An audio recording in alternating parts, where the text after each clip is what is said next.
Hello, everybody. Welcome to week 9 of a good football show, Fantasy Kickoff, served by Applebee's. I am Patrick Daugherty, joined as always today by Mr. John Daigle, Mr. Denny Carter, and Kyle Dvorchak. We're going to dig into all your lineup questions, but we're going to take a spin through the week's news, which it's a weird week this week, guys. It's like there's a lot of injuries. There's always a lot of injuries this time of season. But there's like a lot of guys playing through injuries, which is creating like a ton of uncertainty. Guys in later games like Kyler Murray and DeAndre Hopkins. And Kyle, we'll just start there. I mean, we don't know if either of these guys are actually going to play. They both seem to be on the wrong side of questionable. What is your gut feel after being on news all morning on Kyler Murray and DeAndre Hopkins? And what in the world do you think fantasy managers should do with this 4:25 p.m. Eastern kickoff? Yeah, I don't think either play. It really doesn't look like Hopkins played. There were some sort of mixed reports that were pessimistic to very pessimistic on Kyler Murray. The indication was that he is in a better spot than Hopkins, which doesn't say much because Hopkins really doesn't look like he's going to play. And then there are further reports that said it still doesn't even look like Murray's going to play. I'm planning as if both of them are going to be out. And especially because for Kyler Murray, the 4 o'clock games and the primetime games after that, I couldn't find Jordan Love is like the one quarterback you could really stream out of. I can attest. It's Jordan Love. Yeah, that's it though, right? There are no other really viable streaming options after that. They're all pretty solid quarterbacks who are rostered. And even then, Jordan Love, because he's first round, we've had some time to process this. He has Devontae Adams and he plays the Chiefs. I've noticed he's rostered more than most scrubby backups in most formats. So even he is not the safest option just in terms of can you even pick him up. So you kind of have to, I think, weigh the risk reward and realize that if you're dropping a 0 at quarterback, you're done for the week. You're probably losing. So I don't think you can really reliably start Murray, even if he has a chance of playing. Hopkins, I think, has almost no chance. And with Green out, that really means we should just see a ton of Rondale Moore, a ton of Christian Kirk. The other guys they have on the roster, Antoine Wesley has 1 catch on the season. Andy Isabella has none. And I think he's been scratched almost every week. And then they called up, I think, Greg Dortch from the practice squad. But I mean, there are legitimate nobodies behind these two. I saw Antoine Wesley start to pop up in projections. I'll be frank, I'd never heard of the man. So I'm not sure I'd be streaming him or not. And one name I love is really the only viable pivot. I'm saying that because that's what I had to do. Mm-hmm. Justin Fields, maybe if they're in a shallow, a lot of the viewers will probably be in leagues where Justin Fields might actually be available. They're not in sick human leagues like we are. But he's another potential one. But yeah, it looking like Jordan Love or bust. And one reason for that, one reason I had to add Jordan Love, Daigle, is because I had Tua in a lineup for Kyler Murray. Tua then is scratched Sunday morning. It's now the Jacoby Brissett show against the Texans. What is your take on this situation? Jaylen Waddle ruined today. What's the deal with the Tua late scratch? It's also a weird week because the lighting is out where I'm at. Thus, it looks like I'm brewing in a cauldron from platform 9 3/4. Nonetheless, what I'm not brewing is the Dolphins' offense anymore because without Tua, we are concerned. Jaylen Waddle, yes, he had 23 targets and 3 starts from Jacoby Brissett, but also 5 yards per target. Literally just a dump-off player with no ceiling. And although it's a great matchup, and in those games, by the way, Mike Gesicki leading in the team in target share, 19%, and those were games that Devontae Parker played, but still the offense now all of a sudden lacks explosiveness, even what we do perceive as a good matchup, especially with Tyrod Taylor back pushing the ball for the Texans offense. Recall that in the 6th quarter, small sample, Taylor played this year to start the year, the Texans still averaged 6 yards per play with a below league average defense. So I still expect the Texans to be able to score as well in this one, but it just takes the cap off genuinely or puts a cap back on Miami's offense. And so I would actually rank them in terms of floor, Waddle then Gesicki. But beyond that, Gesicki still has a ceiling plus a onesie position, so it's easier to jam him into our lineups with confidence. And then Waddle, I think, he just becomes less of an explosive option, although I do expect him to see at least 8 targets as a safe floor play for PPR leagues. John, I was trying to think of jokes about the Dolphins skill core while you were talking, and then I thought of one that was all too plausible of Myles Gaskin finishing as the RB1 overall this week because he catches 13 passes for 49 yards. Gaskin was being steamed initially as a DFS play, but remember the Dolphins lead the league in pass play rate with a lead. And so even if they get a lead, they're not going to run the ball today. They're still going to throw it to Jaylen Waddle as their running game essentially. Before we get to Denny on the 49ers, I mean, the Dolphins were like touchdown favorites pretty much up to the last second. Did Vegas not see this coming? Did really anyone not see this coming? I mean, I'm not Vegas, but I didn't see this coming. I genuinely thought Tua was going to play until 10 a.m. today. And that late Schefter news, and it's not even a significant injury. Like, he's active today, Tua is. Yeah. He's just a backup. And so I would imagine he's back next week, but genuinely do not expect this. And remember, with this now finger injury, if it does linger, the Dolphins push their bye after London. Like, they don't go on bye until week 14. So they have a while to try and get him healthy. He's probably just going to be week to week. It's a pretty tough scene to play a London game in the first half of the season and not have your bye until week 14. Well, at least they don't have just one win right now. At least they're a good team. Might be sending a letter to the NFL schedule maker. Denny, you've got a strange thing to talk about the 49ers. We have 3 injuries in Elijah Mitchell, Deebo Samuel, and George Kittle, but they're all playing. We don't really know how concerning any one of these individually are. Elijah Mitchell seems to not be concerning. Kittle's probably healthy, but there's pitch count talks. He's been out so long. And then Deebo played through the calf last week. But Kyle Shanahan, we can never quite figure out if it was like a new aggravation this week or it was the same injury. I'm trying to explain what's going on here, and I really don't know what's going on. Well, I was going to let you keep explaining because I don't have a ton of insight into exactly how healthy Deebo is going into this game. I think, you're starting him with some confidence in a game that looked like a shootout. Now not so much, with Colt McCoy probably under center for Arizona and DeAndre Hopkins probably sidelined. So that really, takes the appeal out of this game in total. Of course, the total has actually dropped since the beginning of the week in this Cardinals 49ers game. The Kittle situation, I mean, I think that you need to treat him as a top 10 tight end because tight end is so gross right now. And, are you starting him over Tyler Conklin? Yes.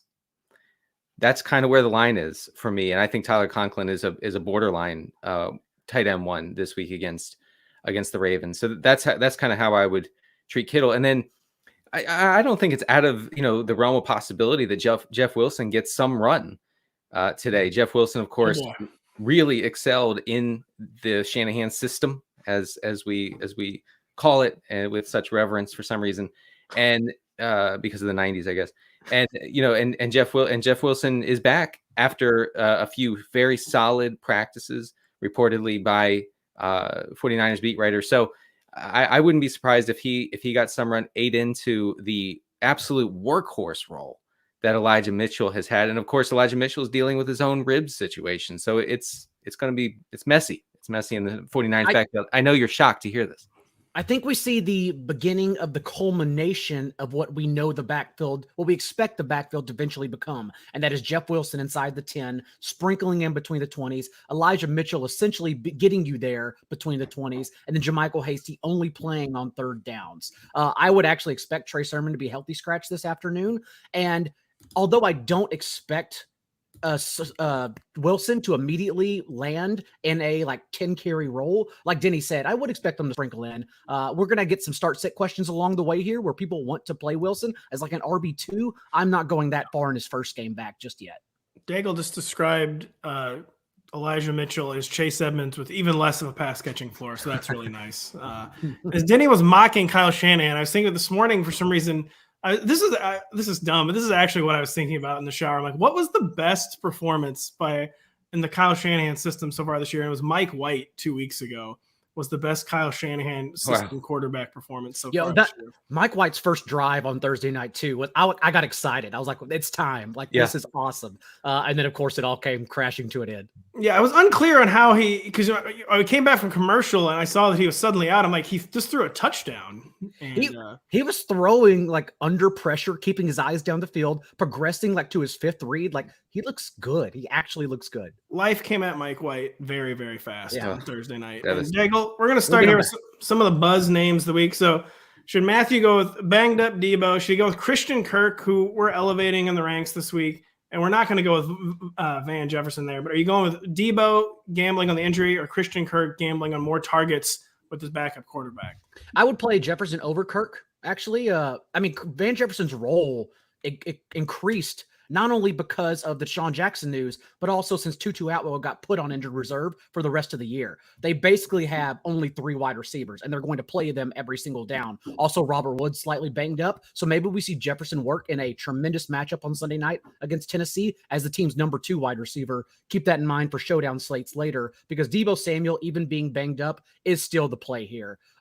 Maybe doesn't sustain, the 38% target share he's handling this year to open the season. But overall, I would still expect him to work as a team's number 1 or 2 receiver. Some slightly increased confidence for Brandon Ayuk as well, not only because Deebo's banged up, but because we saw his usage last week. Season high 97% routes run on Garoppolo's dropbacks, season high 7 targets and 25% target share. And while the Cardinals are banged up everywhere, we are not expecting Murray and Hopkins to play. The 49ers are the complete opposite and getting everyone back, including George Kittle. So it does seem like a road grading game where the 49ers just take care of business and then get the hell out of there. Daigle talking just made me realize I really need to up my confidence points on the 49ers. Kyle. They were 2.5-point dogs. They have swung all the way to 3-point favorites, I believe, last I checked. I think I have like 1 or 2 confidence points on. I need to get that up to like 4 or 5. I have many more units than that on them. So. Kyle, Mike Gesicki with the Jacoby. We've seen Mike Gesicki post a little. Did he post with Jacoby Brissett? Yeah, because the narrative was that he improved under Jacoby Brissett, which statistically he did have better games, right? But I don't think it was that Jacoby Brissett was some godsend from above to help Mike Gesicki. It's that Gesicki, I'm sure Parker was out in those games too, because that does line up with the stretch of games he wasn't playing. It's that Gesicki's a super athletic tight end who mostly just plays wide receiver, like 75 to 80% of his snaps. I don't think even come lined up as a tight end. They come out wide or in the slot. So he's just a pumped up wide receiver, and he gets used like it, and he's super athletic and he makes the most of it. I would take probably Gesicki here simply because of the role and because at least Jacoby Brissett. Kyle has gone to the netherworld. But yeah, make sure that wasn't my computer. Okay. I think Gesicki over Schultz is the right call. Kyle was so into the take that his computer melted down. Denny, are we going to stream Jordan Love, David Carr? Let's stream David Carr today. Yes, let's do or that. Daniel Jones. Who's the streamer here of these 3, Denny? Love, Carr, and Jones. I like Carr. Carr. You heard of Denny stream David Carr today. You will win your matchup if you stream David Carr. That's right. You take the flux capacitor, you get back to 2002, you play David Carr. Derek Carr has a great matchup. Now the Giants are technically a run funnel defense, but their pass defense gets shredded when teams want to. And the Raiders have been, I think they have the 10th. I know they have the 10th highest neutral pass rate in the league this year. So I think Carr has both the floor and the ceiling here. Do we agree with that, Kyle? Now that you're back, are we streaming Mr. Derek Carr? Well, much like a reigning MVP quarterback, I have been silenced for my takes. Was deplatformed. Him and I both. We couldn't find anywhere to spout our views off. Yes, I do agree with that. And I was just going off on Gesicki. He's just a wide receiver, right? He just plays wide receiver snaps. And even though Jacoby Brissett is a downgrade from Tua wasn't that great. Jacoby Brissett is worse, but we want Gesicki for the volume and because he gets an easy matchup versus the Texans, not because his quarterback was going to propel him to new heights. Yeah, Kyle's talking. I'm sending Slack messages. I'm sending iMessages. I'm sending phone calls. Cut his mic now. And I agree with Kyle, even though he was canceled, that Gesicki is the better play than Schultz. But I also consider them eye to eye today. Schultz just an awesome play. Just because not only did we lose Gallup, he's out again this week, but getting Blake Jarwin on IR means Schultz is going to be out there, I would guess, every single snap this afternoon. And Jarwin on IR is that kind of thing that slipped through the cracks a little bit this week. That's a really, really good point, John. It's huge for the next 3 weeks because even if Gallup is activated next week, Schultz should still be the only tight end available. They only have Jeremy Sprinkle basically and Sean McKeon behind him. Those players aren't going to play significant snaps. It's going to be all Schultz, guaranteed, for your fantasy playoff run. Denny, here, Melvin Gordon or Carlos Hyde. James Robinson is out. Melvin Gordon, the trade deadline is come and gone. Melvin Gordon wasn't traded. Maybe the Broncos might actually pivot to Javonte Williams now. How do you see the situation for Gus? You are muted, Mr. Denny Carter. We're all being silenced. Yeah, today. it's amazing. We are Put silencing these ourselves last today. 5 minutes in the Applebee's Hall of Fame. Once again, silenced by myself. Yeah, so I like Carlos Hyde today. We talked about him a lot on the Thursday show. Some are saying we talked about him too much. PPR formats, I'm not sure if this is PPR here, but he should see a good number of dump offs in just an amazingly negative game script for Jacksonville. Saying that, I don't want to start him over Melvin Gordon. I think Gordon's job, spot in this offense is secure enough that he's not game script sensitive. And we've seen him get enough touches over the weeks, and much to the chagrin of Javonte Williams managers, drafters. Gordon is the play here, just barely. Daigle, what's the Carlos Hyde take today in DFS? I mean, is the game script going to matter for the Jags? And in season long, do you view him as a top 24 back, top 20 maybe back this week?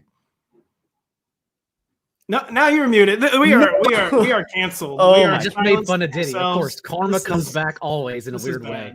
I think he is a low-end RB2 who you can depend on for literally all the touches, including the targets. Once again, we mentioned on the preview show, but Dari Ogunbowale, the team's pass-catching back, was active last week. And even so, Carlos Hyde still saw 8 targets, well over his 3. And so I expect Hyde to see every single touch. Of course, it is the Bills defense. That's the issue. So what do you think about a running back that's going to get 20 touches and total probably 40 yards? Hope for the best. Hope he falls in for 1 score. May not even do that. So I think his touches are very safe, and I will be playing him in a lot of redraft leagues, but I'm genuinely not expecting much beyond that. Just hoping to do the best with his touches. I see that Kyle's mic is muted, but I'm going to throw to him, assuming there's someone on the show that doesn't want to cancel themselves. And we need to pick one for Joe on YouTube. Chuba with CMC coming back. Dearness Johnson kind of sliding into that Kareem Hunt role, so on and so forth. Kyle, who do you like from this group?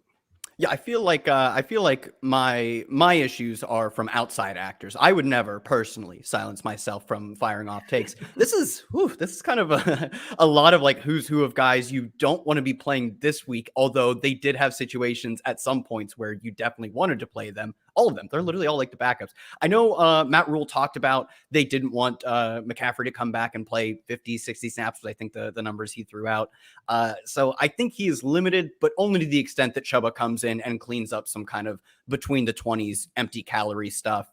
I think Adrian Peterson is probably the go-to here. They said they wouldn't bring him up to the active roster until he was up to speed. If he's active today, that means I think they're going to use him as if he's, as if he's at least, I don't want to say as if he's Derrick Henry, but as if he is the full replacement to Derrick Henry as of this week. I think that pretty much locks him into 15 plus carries in a game that has a very high total, a high scoring environment.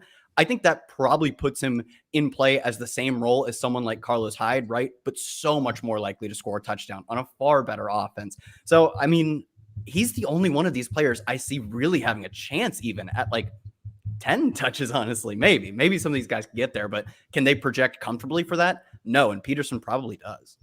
I'm in this same situation pretty much in a bunch of my leagues. I actually went Hubbard over AP just for this week, only because I do expect Hubbard still get like 12 to 15 carries. I really do believe we're going to see McCaffrey with 8 to 12 touches, basically splitting with Hubbard. So much so that Royce Freeman was healthy scratch today. And then Adrian Peterson, while I have complete confidence in him, I wrote in the waiver column from week 10 on this week against the Rams, a little tougher because we expect the Rams to throttle at least through the air, and the Titans have to respond with McNichols in this one particular spot.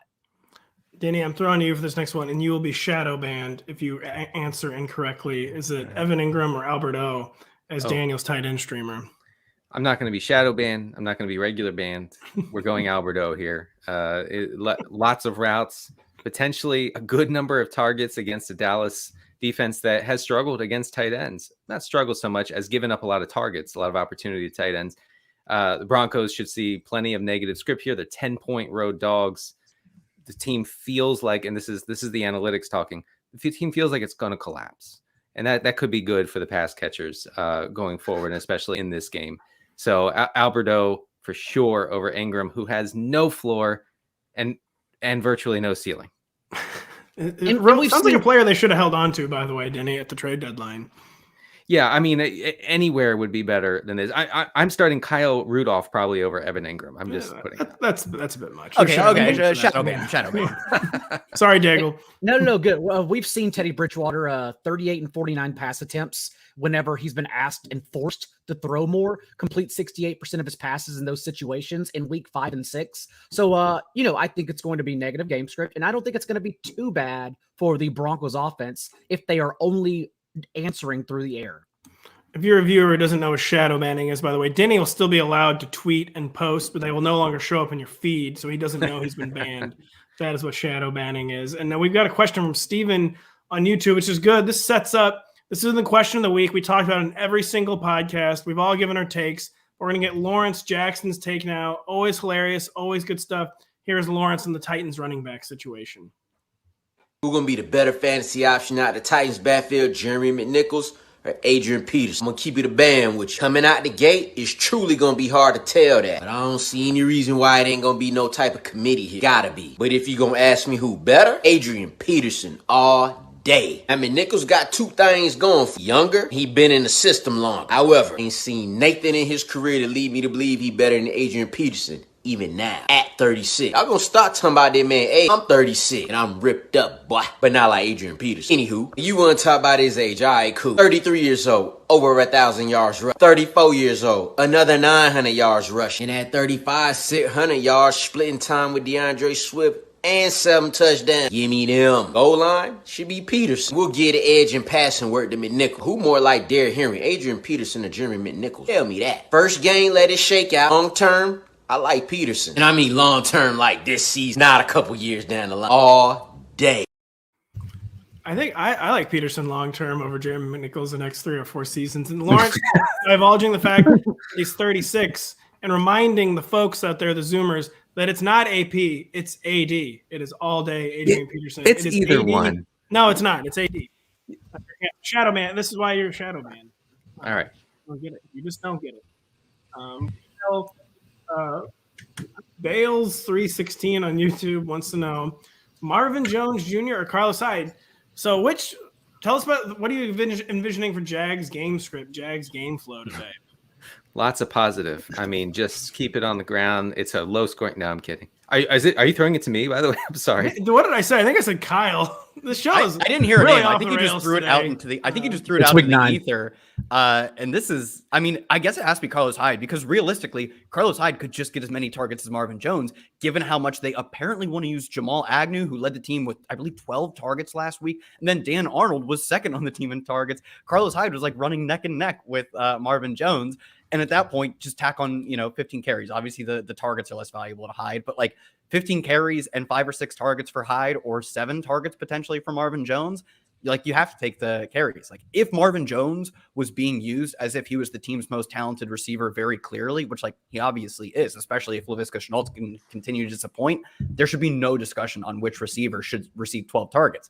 Somehow Urban Meyer has turned it into a discussion, hardly even, because it just seems like he's like, no, there is no discussion. It's Jamal Agnew. So because we can't even say Marvin Jones is the team's top target, despite like us knowing he's probably the most talented, you have to go with Carlos Hyde. Yeah, Laviska Shenault has sadly been shadow banned, where he's still allowed to run routes. He does not get targets, so he has no idea that he's been banned. He's just out there running totally empty routes. And Daigle, we haven't seen this name yet today. Dallas Goddard. He's cleared 70 yards in each of his first 2 games without Zach Ertz. Is he a better flex play than Jaylen Waddle, who kind of uncertain target situation now? Tua swapped out. What are we feeling here? Yes, Dallas Goddard. Oh, wait. Dallas Goddard is a better flex. Okay, I thought you meant tight end from Jasicki. No, I'm going Waddle in this case. Again, I expect the floor to be very high in PPR leagues in particular. I will still take that despite the 5 yards per target. Again, I am expecting at least 8 targets. I think we have a ceiling genuinely of 12, 14 in this game. And while the ceiling is still concerning, the fact that the usage is still going to be there without Devontae Parker is something I'm going to trust. So definitely just taking all of that usage and playing it over Goddard, even though I do think Goddard's a good play today. Denny, I was going to throw to you at the beginning of the show about your and I's personally favorite subject, the Giants wide receivers, Kadarius Toney. Kenny Golladay is back today, though. Pick one in PPR between Toney, Jacoby Myers, and Van Jefferson. Yeah, and this might be the Tony truther in me, but I am still going with Tony. Yes, Galladay's active. How much he'll play, like risk of in-game injury, all that should be weighing on the minds of anybody who's starting Galladay today. Not that he's unstartable. Sterling Shepard being out is the important part here, and against a beatable Raiders secondary. The way that Tony has been used when Shepard has been out, that's what we should be focusing on. So I think Tony has a clear edge over both of these guys. I mean, I sent the question to you for one reason and one reason only. That was to say the line, to say Kadarius Toney's name, and you passed the test. The lawyers will not be getting an email today. I have 5 lines, and that's one of them. Yeah, that is one of them. Kyle, PSL and YouTube, he wants to know Carlos Hyde or Jarvis Landry in half PPR, who, I mean, I guess in theory has the Browns targets almost all to himself, but in practice has now been constantly injured for 2 years. He seems to be losing his legs. Browns offense maybe collapsing, question mark. What do we tell PSL here? I'll go with Jarvis Landry here just because they're 2 players on offense that we don't particularly want to target, but the Jags are absolutely atrocious and they should get rolled by the Bills. Whereas Jarvis Landry, I mean, it's not the most exciting offense. Obviously, they want to run the ball. Their team totals just above 22. It's nothing special, but they play in a modestly competitive game. It's only a 2.5-point spread, but a 47.5-point total. It's come up 1.5 points since it opened. It looks like, I don't want to call it a shootout, but at least a fun scoring environment for the check down style wide receiver that Jarvis Landry is, even if it is half PPR. And I think because his team probably should put up more points than Carlos Hyde, even if they're more likely to run the ball in the red zone with Nick Chubb, he still has a better chance of finding the end zone. So I'll take Jarvis Landry in a game that I think is at least modestly interesting, whereas at all costs, can we try and avoid playing Jags? The other question where I chose Carlos Hyde was easy because it was Jags versus Jags. So it was in an arena in which we didn't have to throw out Jaguars, or we couldn't. In this case, I'm just not trying to buy the lowest possible ceiling touches that Carlos Hyde gives me. Jarvis Landry, not known to be high ceiling, but with a pretty immense target share. Donovan Peoples-Jones back should start. He's tagged up with a groin injury, and beyond that, they don't have really any consistency. So I'll take Jarvis Landry. I think the PPR volume, or half PPR volume in this case, should be there, and his offense is still better than the Jags, even if they're run heavy. Landry also over 6.5 targets without Odell Beckham the past 2 seasons, and that is pretty much the only total on the board, unless you go to the night game, that has increased throughout the week. A lot of other totals due to weather, due to quarterback situations, have gone down. Bengals Browns, we talked about in the preview show just last year even, and combining for 65 and 71 points in their 2 matchups. Also, the Browns defense overrated through the air. Denzel Ward, everyone questions when he's going to come back. He's been bad when available this year. I think that game pops today, so I'm trying to get every piece of it. Well, I was gonna ask Kyle. I'll ask you since you've got excitement here. Let's see. Are we playing DPJ, Donovan Peoples-Jones, and DFS not that today, excited. Daigle? We're not that excited. It may not pop that much. Whoa. That's where we may draw Hold the on, I'm line. just saying to make the salaries fit. Maybe take a shot in a GPP. He is a big play threat. He averaged over 20 yards per catch as a rookie. That's all I'm saying. His past 2 games also, he's learned more about playing NFL receiver, earning more targets. If Karain were here, he would definitely tell you his target per route run is one of the league lows since he's struggled so much despite being given a role. I consider him more of a flex option. I'm not really taking him seriously just yet. Yeah, and if you look at his past 2 games, one of them is buoyed by literally, I think it was a 50 or 60 yard catch right before halftime. It's just, Hail Mary halftime. Oh, it was that Hail Mary. Yeah. That's what he does, though, folks. That's what DPJ does. A Hail Mary specialist, one of the few Hail Mary specialists in the league. I would assume he is the ideal. Karain fades him because he is a high yards per target, low per route run stats type of player, because he just doesn't have a great ability to draw targets when on the field. He makes a lot of splash plays when he gets the ball, but there's no guarantee he gets the ball in this game.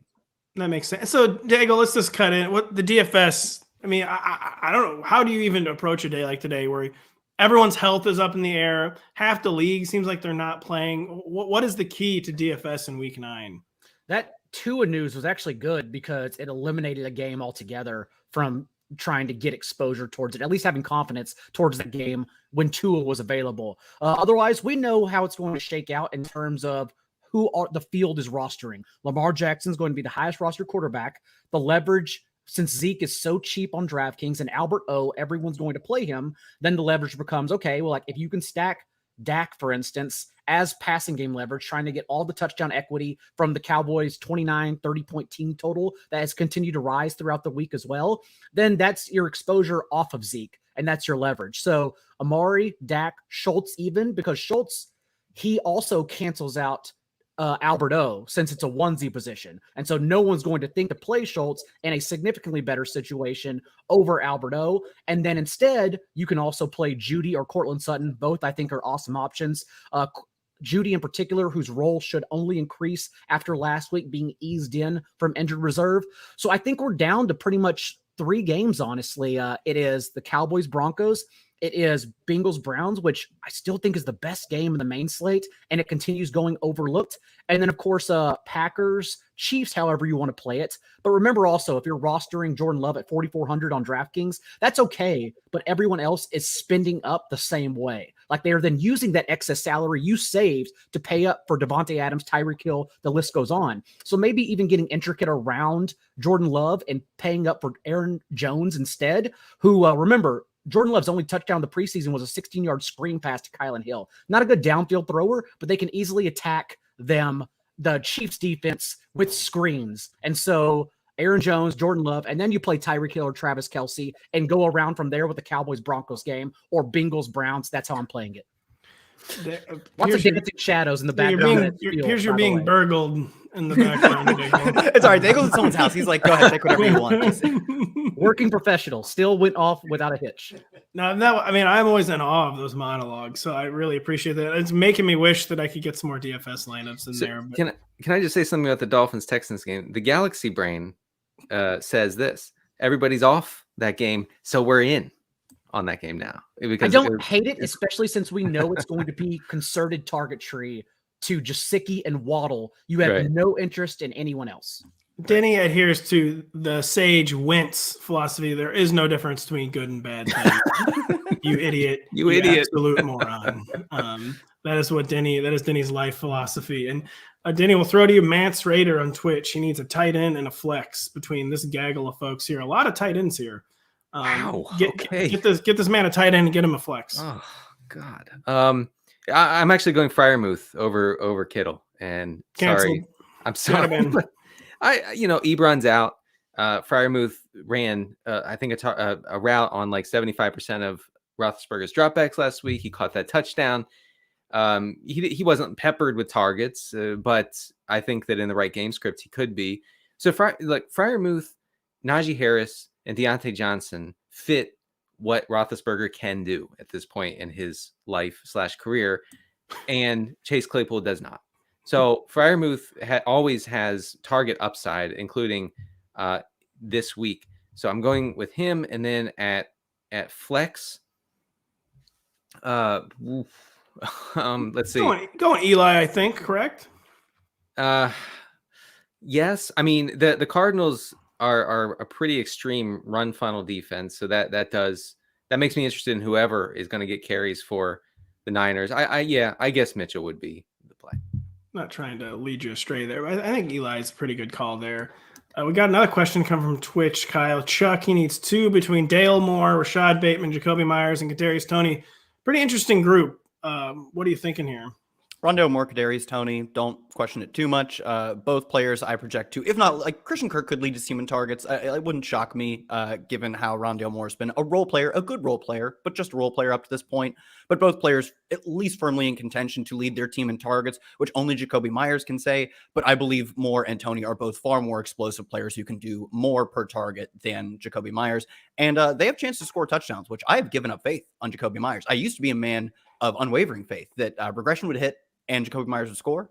No longer. He's only a 2-point conversion guy. So it's hit on the 2-point conversion. So he catches balls in the end zone now. He's been a new man, but he can only be for 2 points and never for 6, it would appear. Yeah, I would take Moore and Toney, though. Myers is pretty close.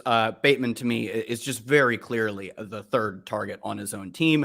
I think he's a really good player, but I mean, when Marquise Brown is going out and tagging up 300 air yards and Mark Andrews can operate as the red zone weapon, I'm not exactly sure how Rashad Bateman fits into that in a fantasy relevant sense. So I'll take Moore, Toney, because I think they have easily the best chance to lead this cohort in targets, and they're probably the most explosive on said targets. Daigle, this is a really interesting one from KDS Michael on YouTube. 2 names we haven't heard today, 2 really strange situations, the Eagles backfield and Boston Scott, and now the Bears backfield playing a Monday Night Football where we don't know for sure if David Montgomery is going to be playing. Who in the world do you play here? If Montgomery were on any other organization, I would say they probably ease him back in for 4 to 6 touches. Remember, the Bears bye is next week as well, but it's the Bears. So who the hell knows? It could be 10 to 12 touches, honestly, since that's not a good situation to be in. Having said that, I still think Herbert leads this backfield in touches, but I think it's a great spot for Boston Scott, honestly. If Kenneth Gainwell out-touched Scott, if the Eagles fall behind significantly, that would not be shocking either. But we do know Chargers defense last in Football Outsiders DVOA ranking. That's where they've struggled throughout the year. That's where they've been attacked. And at least since the Eagles won this way last week, I would expect them to open the game. Even with the Chargers not having 2 starting cornerbacks today, I would expect them to open and running the ball. Also recall that the Eagles are first in the league. Lead the league in run play rate from neutral game script the past 3 games. I would expect that to continue. If they fall behind, that becomes Gainwell. But if they're a neutral game script, at least in a competitive game, I think it's all Scott. So I will actually take Scott today. That's a convincing argument for Scott, I got to say. Well done. It's close, though. The Chargers are missing 2 corners, but they've been missing any run defense whatsoever this year, too. Tavon Campbell, their third stringer who's starting, is also highly questionable for this one as well. That's Jalen Hurts complete a pass challenge. We'll see. We'll see. Yeah, still not sure about that one. We'll see. Denny, we got 3. I mean, we throw to you, of course, when it's uncertain here. Pick one on YouTube between Van Jefferson, the touchdown scorer, James Conner, or Bryan Edwards. And maybe, so pick one. And what are we thinking with Bryan Edwards? We know he's a guy who's put some big plays on film, but not a lot of yards per route run. So who do you pick here, and what are we thinking, if anything, about Bryan Edwards for Week 9? I mean, the loss of Ruggs, of course, makes Edwards more interesting, but I don't know if Edwards is all that much more interesting than Zay Jones. Okay, and don't ban me for that, but I'm being serious. So I don't know, and Edwards is not in this conversation for me. It comes down to Van or James Conner. I call him Van because we know each other personally. I believe the Cardinals' plan today will be to establish as hard as possible against a very beatable, exploitable Niners run defense. That means James Conner probably gets a lot of touches. So while Van Jefferson has certainly the upside here as more of a full-time player in the explosive Rams offense than we've seen in the first season's first month, I am leaning Conner over Van Jefferson. Denny, you claim you've been deplatformed, yet you go on a national stream and you're free to mention Zay Jones. So I struggle to see where you've been canceled or lost your platform. Zay Jones is not interesting today for DFS purposes. That's all I'm saying. Boy, I mean, you want to talk about some Hail Mary catchers, Zay Jones. To be clear, Zay Jones is in fact not interesting, but I do agree with the fact that he will probably play the Henry Ruggs role. He's just not good enough to do much with it, I would assume. But I do agree that I don't think this changes the outlook on Bryan Edwards nearly as much as just his inclusion into this question implies. It feels like his ceiling is being Van Jefferson on a worse offense. And we already know Van Jefferson is Van Jefferson on a better offense. So I agree with Denny to the extent that at least that Bryan Edwards doesn't even belong in this conversation because of Zay Jones probably just playing a worse version of Henry Ruggs. I mean, you know who loved Zay Jones was John Gruden, man. Well, he really, really loved that guy. And with Deshaun Jackson, expected to join the team on Tuesday, Edwards doesn't join next week's conversation either. Man, what a shame. Bryan Edwards, we thought we had one in you, but we missed on you. You know who else loves Zay Jones? Derek Carr. I just want to put that out. He does. He really does. He goes on soliloquies about Zay Jones. Yeah. With Zay Jones and the Dolphins Jacoby stack, Denny's really building a Millie Maker lineup. He is. I mean, they're already backing the Bringstrup up. He's building a lineup for a contest called the Billy Maker that hasn't been released yet, but it will have literally millions of entrants, and he will have one of the only unique lineups even. That's right. And I'm gonna be 20,000 under the cap, under the salary cap. Instead of blurbing Harrison Smith this morning, Denny was talking to the armed guards outside his house. I was watching Zay Jones film. I'm sorry. John C. Poke on YouTube wants to know Amari Cooper or Mike Williams. Really interesting question. Michael Gallup did not come back. We kind of expected Gallup to come back, and he did not come back. Or Mike Williams, the guy 3 of his past 4 games has had 2 catches for sub 30 yards. What do we do here? And we've seen now, as we sort of try to sift out why Mike Williams struggles when he does this year, it has been in particular in shadow coverage, the 2 or 3 games he's been shadowed this year. And that is what the Eagles have pick and choose in their matchups to shadow with Darius Slay. I expect him to do that against Mike Williams today. It's also just honestly a better situation, a better offensive environment, a better matchup indoors during the winter as well for Amari Cooper. So I think it's actually pretty easily Amari Cooper over Mike Williams today. Hold on, Daigle, did you just refer to November 7th as the winter? It's very cold in Chicago. Dude, it's like 58 in North Carolina. This is awful. I don't even know how you Midwestern yokels do this. I say, Daigle, tell us you're from Texas without telling us you're from Texas. You referred to November 7th as the winter. My ball flight at twilight yesterday had like 10 less yards. That means it's getting very cold. That makes sense. That does make sense.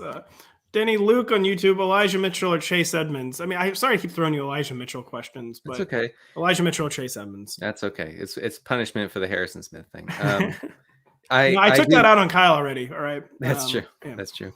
Yeah, I think you're going Mitchell. I mean, Mitchell's played like 81, 82%. I'm sorry. He's received 81, 82% of the 49ers backfield carries, running back carries since in his 4 full games with the Niners this season. So if anything like that continues, and I think we can safely project for him to lead the backfield, even though he has the rib thing and even though Jeff Wilson is active, I think Mitchell's the play. We're going to bring up the running back rankings here real quick and see where the gang is at on Elijah Mitchell versus Chase Edmonds. And we got Elijah Mitchell fairly comfortably ahead, which I think is honestly fair. I mean, it's tough. There's so much injury uncertainty, but that's just part of life in fantasy this time of year. And I mean, Elijah Mitchell's played through a lot of questionable tags, so I don't think we should cancel the group here for having Elijah Mitchell as the RB13. I should say that the Arizona defense is the third most extreme run funnel in the league through week 8. It's interesting that that's one that like doesn't like stand out too until you read it. So that's a really interesting stat. Daigle, Jono Evans wants to bench one. I mean, Cortland Sutton, Rashad Bateman, and Kadarius Toney. I think we have our answer here, do we not? It's got to be Bateman. And I do think Bateman is a significantly better spot. Ravens off their bye, and we saw Bateman still have a 20% target share in his first 2 games off injured reserve. Now an extra 14 days to get healthy in a good environment against the Vikings secondary. But that would have to come in this question at the behest of Cortland Sutton and Kadarius Toney. We don't do that. We've seen in 2 games without Sterling Shepard this year, Kadarius Toney, a 28% target share, 11 targets per game, leads the team, and now a great matchup against the Raiders secondary. So overall, we are starting Sutton and Toney over Bateman. I gave you one, Daigle, that was too easy with Cortland Sutton. So I'm going to give you a harder one from Malachi Live on Twitch. Start one between Julio Jones, one of every week's biggest question marks, Cortland Sutton or Cole Beasley, who really didn't practice a ton this week and is in a game where they will possibly be running the ball a ton. We are removing Julio from the equation. Just hope he goes off on your bench, knowing he's healthy and we can use him with more confidence going forward. Beasley's floor is probably higher than Sutton's, but I think I'm still going. No, you just play it safe with Beasley, right, over Sutton. I'd say you bench Cole Beasley, you get Sutton in there for sure, and you shoot for the moon with Julio in a game where we don't really know if they can run. Here. We go Beasley. I mean, he is so much safer. He has 3, but he's like, I would argue because he has like 3 games with 13 targets on the Buffalo offense, and they have the highest implied team total, I believe, of the week. I know of the DFS slate by a pretty considerable margin. Like that also gives him upside. We saw last week he topped 100 yards, I believe, the first time this season, and it's PPR. So like he legitimately has like 9 catch, 110 yard and touchdown upside.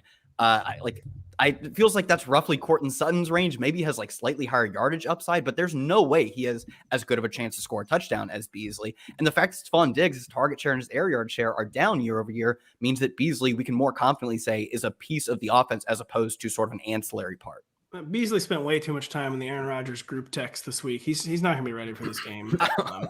Denny, DJ Moore or Bob Woods, half PPR. This wouldn't normally feel like a question, but I mean, I'm just afraid Sam Darnold is going to be like eliminated from like the face of the earth today, basically. Well, yeah, right. I mean, it's just a nightmare matchup for Carolina against the New England defense. But I don't see a universe where you can make an argument for starting Robert Woods over DJ Moore. It's frustrating. I get it, but you're going with DJ Moore. Just don't watch the game. Yeah, don't watch. That's a really good point. Go with DJ Moore and don't watch the game.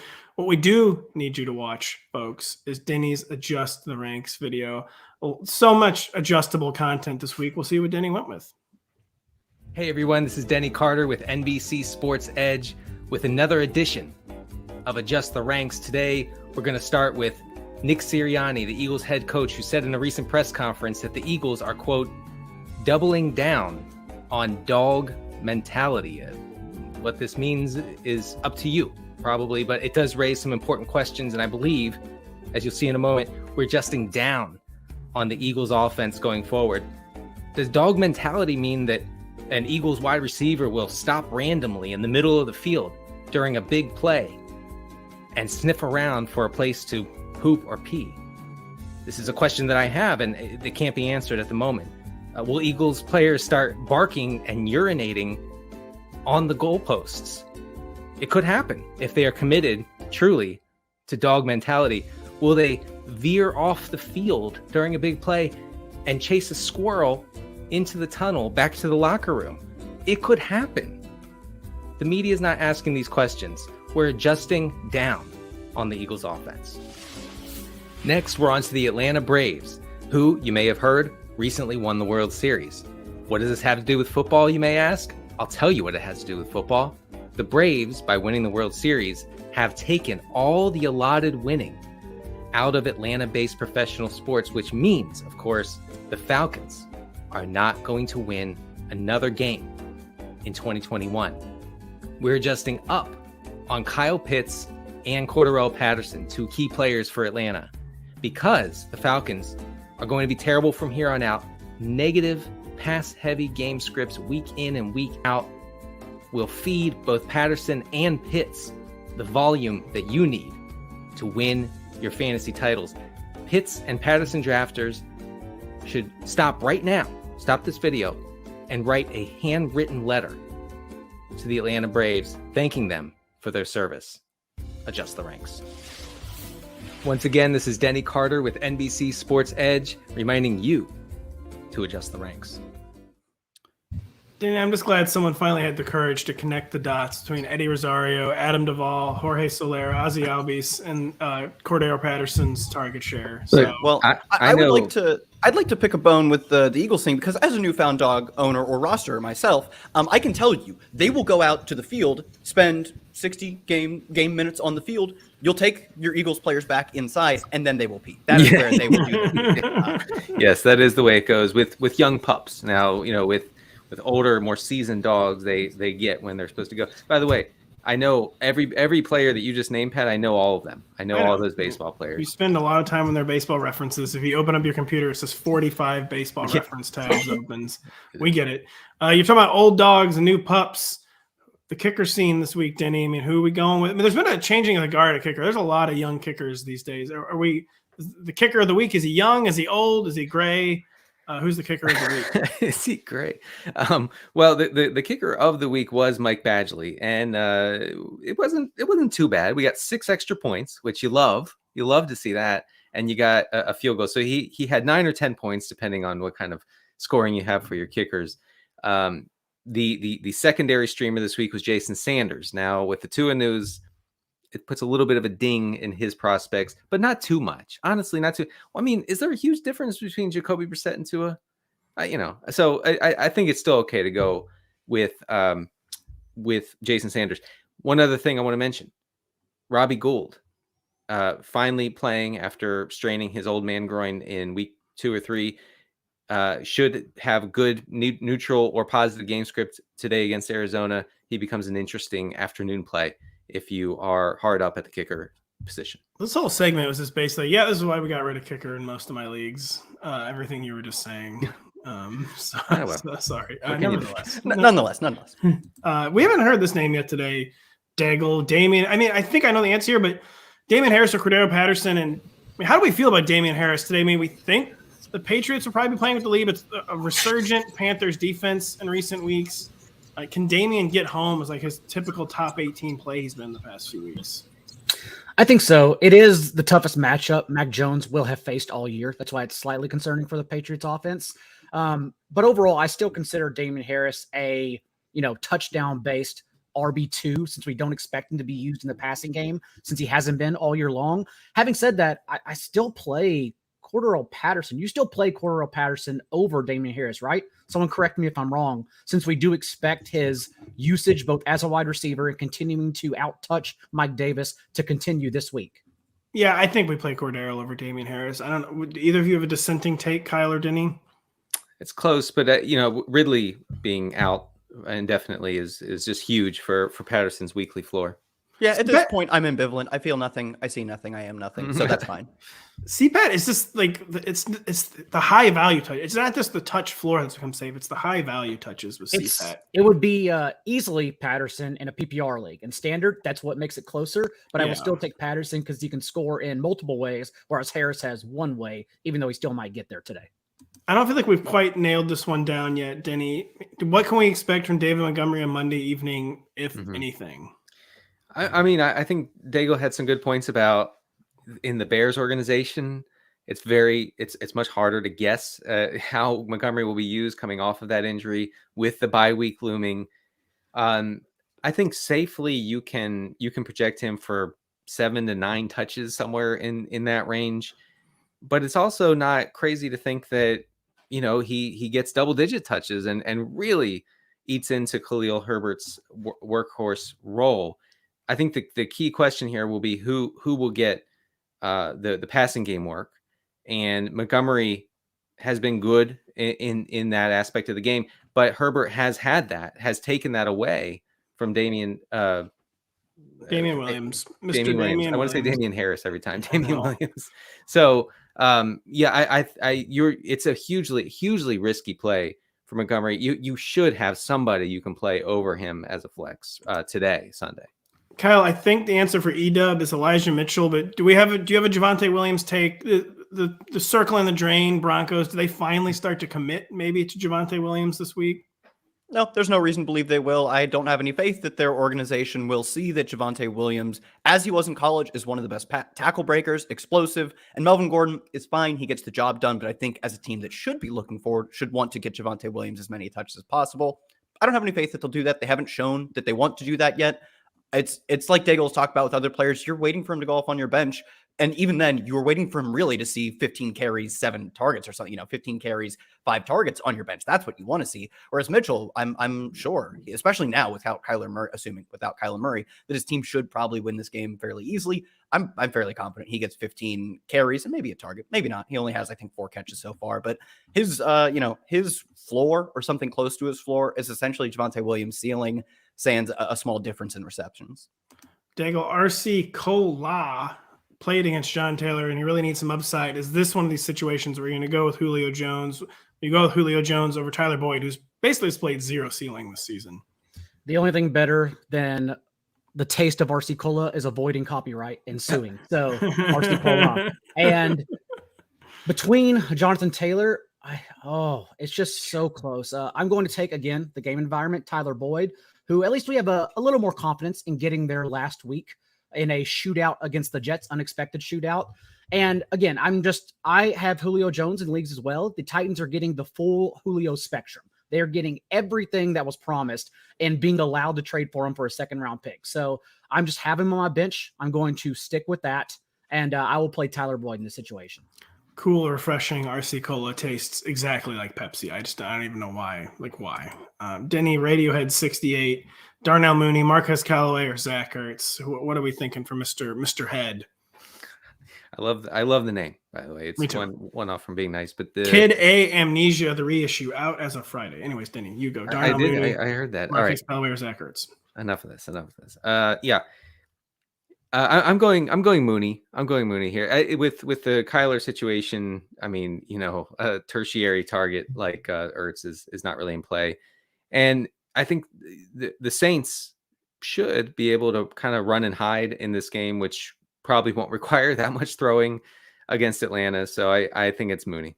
I want to end the show on just an appropriately crazy question. Like, how are you supposed to decide between these two people, Kyle? Miles Gaskin or Mike Williams? Mr. Bennett needs to know on YouTube. I'm not in the business of taking committee backs on offenses that are trending in the wrong direction, albeit they do have a great matchup. But like we've seen both when they had Malcolm Brown and now he's on IR, Salvin Ahmed have both been easily involved in the offense, particularly as runners. Myles Gaskin does typically serve as the pass catcher, although that hasn't even always been true. We just have so little certainty with this backfield that even in a good spot that is now less good because they are less likely to win this game, although still favored, I believe. I'm going to take the sky high ceiling with Mike Williams, even if he is more boom bust than Myles Gaskin, who probably should get 8-10 carries and 4 catches. Mike Williams on, even just 5 or 6 targets can absolutely obliterate Gaskin. So I'll take him pretty easily, even if there is a very different range of outcomes. Ending the show on a correct take is always a good way to do it. So that's what we'll do. That is all the time we have today. Thank you so much for participating. The questions, we get a lot of legit brain busters. We really appreciate them. They make us think. Hopefully they make you think. Hopefully we help you set your lineup. Just thank you so much for joining us today and every week on a good football show, Fantasy Kickoff, served by Applebee's. We'll be back again next Sunday at noon Eastern. For Daigle, for Kyle, for Denny, I'm Pat. Good luck this Sunday. Go Bengals -2. Wow. What a horrible sign-off, Daigle.